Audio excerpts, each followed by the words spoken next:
السلام علیکم۔ World Urdu news کے ساتھ خبر شامل کرتے ہیں۔ پنجاب سے محمد عثمان سلہریہ کی رپورٹ کے مطابق گورنر پنجاب سردار سلیم حیدر خان کی جلال پور جٹا آمد اور جلال پور جٹا میں پیپلز پارٹی کے یوم تاسیس کے موقع پر کارکنوں کی کثیر تعداد نے گورنر پنجاب سردار سلیم حیدر خان کا استقبال کیا ہے۔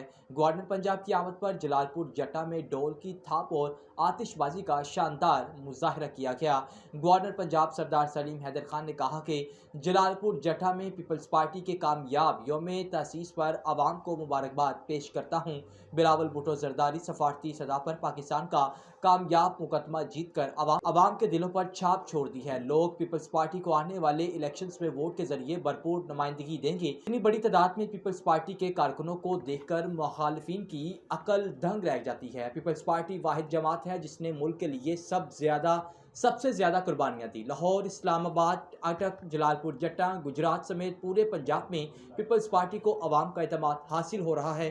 بلاول بھٹو کو وزیر اعظم بنانا ایک حقیقت ہے۔ پورے پنجاب کی گلی گلی اور محلے محلے جا کر پیپلز پارٹی کو متحرک اور ایک پیج پر کر دیا ہے۔ جب تک بلاول بھٹو وزیر اعظم نہیں بنیں گے چین سے نہیں بیٹھوں گا۔ پاکستان کی عوام بلاول بھٹو پر اعتماد کا اظہار کر رہی ہے اور انہیں وزیر اعظم دیکھنا چاہتے ہیں۔ پاکستان کے بحرانوں اور مسائل کا حل صرف پیپلز پارٹی کے پاس ہے جو ایک وفاقی اور جمہوری جماعت ہے۔ میں پاکستانی عوام سے اپیل کرتا ہوں کہ سب سے زیادہ قربانیاں دینے والے پیپلز پارٹی ہے جس کی لیڈر بے نظیر بھٹو نے جان کی پرواہ نہ کی۔ وہ وقت دور نہیں جب پنجاب کی ہر چھت پر پیپلز پارٹی کا جھنڈا لہرایا جائے گا۔